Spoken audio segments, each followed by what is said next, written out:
Axşamınız xeyir olsun əziz dostlar. Deməli,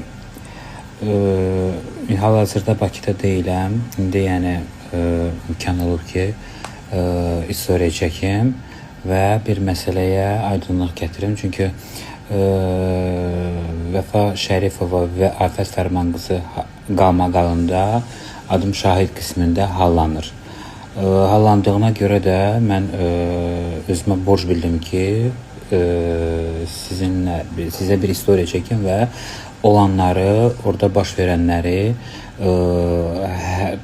hər bir detalı ilə sizə danışım. Çünki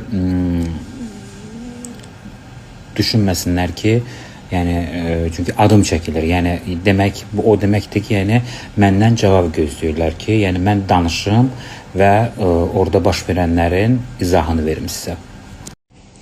Deməli, Moskvaya toya getmişdik. Banketli zal, Grand, Moskvada yerləşən Grand restoranında, şadlıq evində toydaydıq. Deməli, və öncədən bilirdik ki, toyu həm Vəfa Şərifova, həm Afət Fərmanqızı aparacaq. Çünki bunu öncədən artıq bizə bildirmişdilər. Və bir şey deyim sizə, Afət xanım çox sevdiyim bir xanımdır, çox istəyirəm o xanımın xətrini. Mənim o xanımla heç bir problemim yoxdur. Nə əvvəlki gündən, nə də ki sonraki gündən, yəni mənim o xanımla heç bir problemim yoxdur. Həmişə görüşmüşük, salamlaşmışıq, mehribancasına, yəni ki, indi danışacaqlarımın da, yəni düşünməsinlər ki, mən Afət Fərmanqızı yəni düşünməsinlər ki, danışdıqlarım Afət Fərmanqızının əleyhinədir. Belə şey düşünməsinlər əsla. Bildiyiniz kimi, bilirəm, bilirsiniz, bilmirsiniz. Yəni Vəfa xanım o qədər toya tələbkar insandır ki, yəni o hər zaman vaxtından tez istəyib toyda olsun, hazır vəziyyətdə olsun. Ona görə də biz həmişə Moskva toylarında bilirsiniz ki, Moskvada bir çox restoranlarda kulis olur.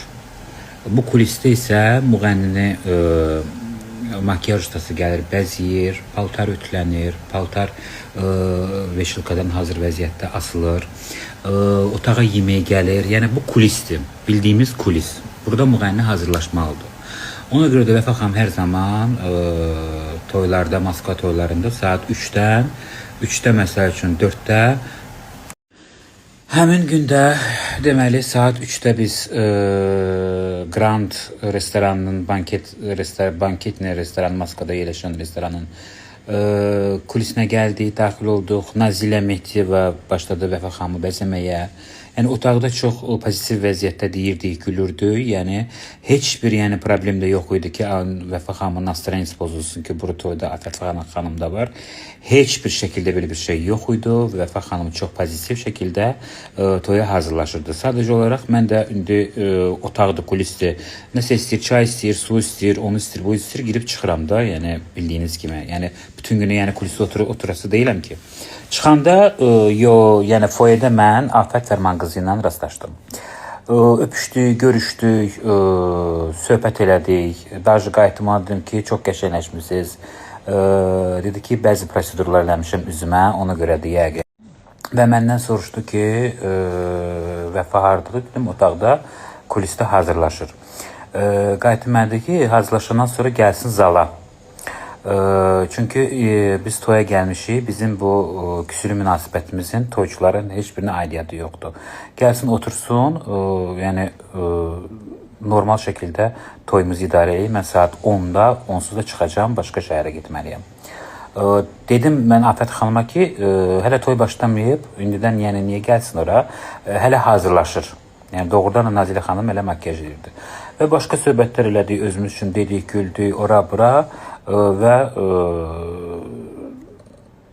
Afət xanım getdi, yəni girdi zala. Belə də başladı toy. Toy başladı, Afət xanım artıq oturmuşdu, yəni müğənnilərin stulunda. Müğənni stulu da yumurudur, dairəvidir orada. Bir şey də nəzərinizə çatdırım ki, yəni otaq qaranlıq otaq deyil orada, tam da işıqlı otaqdır. Çünki orada Vəfa xanımdan əlavə çox yüksək səviyyəli müğənnilər okulistdə bəzəniblər. Yəni okulis qaranlıq ola bilməz. Çünki Moskvanın bir çox məşhur simaları əgər orada toyda səhnə alırlarsa, yəni ora kulisdə orada yəni par ütüsünə qədər var. Yəni çox bahalı par ütüsünə qədər var ki, müğənninin libası orada ütülənsin, təmizlənsin, hər şey var orada da. Yəni divana qədər var, hər şey var. Yəni kulisi bildiyimiz çox bahalı hazırlanmış kulis. Ora qaranlıq otaq deyil. Orada tam işıqlıdır, tam makyaj və saç olması bir işığa malik bir otaqdır. Yəni qaranlıq otaq deyil. Burada Afət xanımla razı deyiləm. Toy başladı. Toy başlayanda Vəfa xanım hələ mən onu gətirməmişdim, yəni zala. Yəni zala da gəlmək yəni problem deyil. Yəni Vəfa xanım kimdən qorxur ki? Ya Afət xanım kimdən qorxur ki? Ya Vəfa xanım Afət xanımdan, ya da Afət xanım Vəfa xanımdan niyə qorxur? Adam yendilər bunlar.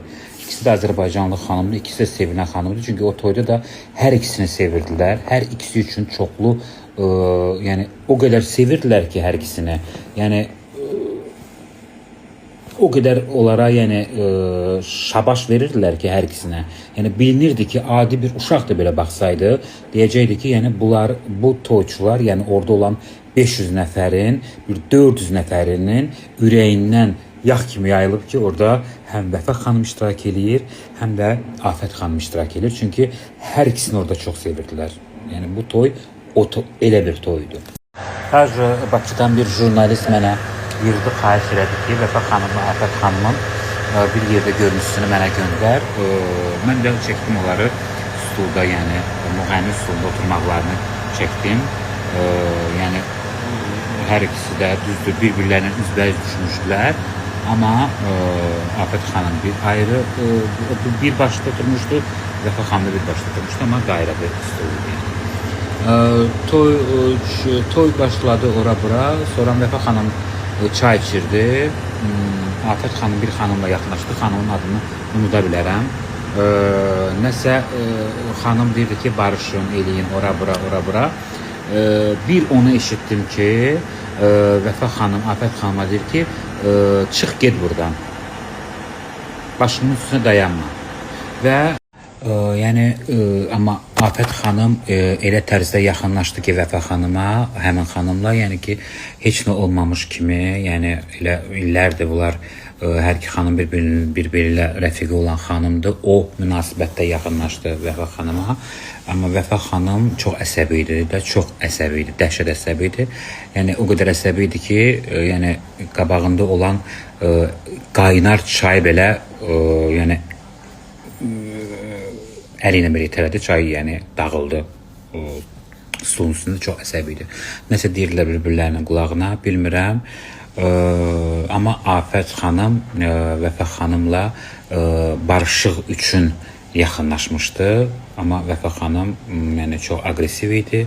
Yəni belə, yəni bir-birlərinin qulağına dediyi sözləri artıq eşitməmişəm. Amma bilirəm ki, Afət xanım deyirdi ki, o sözləri, yəni mən sənə yox, başqa Vəfa adında bir xanıma demişəm. Yəni bunları yəni deyirdi Afət xanım. Belə də yəni toy sonra axarı ilə davam elədi. Afət xanım çıxdı, getdi, harasa tələsirdi. Başqa bir şəhərə getirdi və Vəfa xanım da toyu davam elədi və sona qədər iştirak elədi, bitdi. Hər şey normal qaydasında. Yəni orada yəni mən varamsa, yəni hər ikisi düz danışır, amma Afət xanım bəzi nüanslar var ki, onları düzgün qeyd eləmir, belə məsəl üçün, məzə üçün deyə bilər. Amma mən onlara da aydınlıq gətirdim.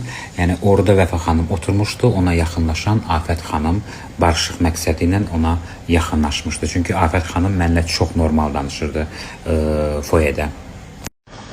Bir də ki, Afət xanıma da buradan bildirmək istəyirəm ki, mən əgər işlədiyim müğənni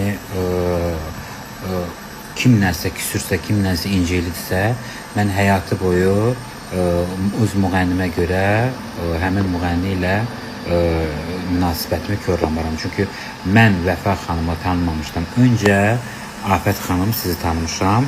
Dəfələrlə bir yerə toyda olmuşuq. Türkan xanımla da bir toya düşmüşük. Nasbəri xanımla da eyni toya düşmüşük. Yəni mən sizi 2 gün, 3 gün bundan öncə tanımamışam. Yəni mən sizdən niyə küsməliyəm ki, və siz də düşünməlisiniz ki, mən sizə yaxınlaşıb öpüşürəmsə, deməli barışıq məqsədi ilədir. Həyatı boyu belə şey ola bilməz. Siz mənim ürəyimsiz, canımsız. Vəfa xanım da həmçinin heç bir problemi yoxdur. Hər şey qaydasındadır. Hər şey gözəldir. Hər ikinizi çox istəyirəm.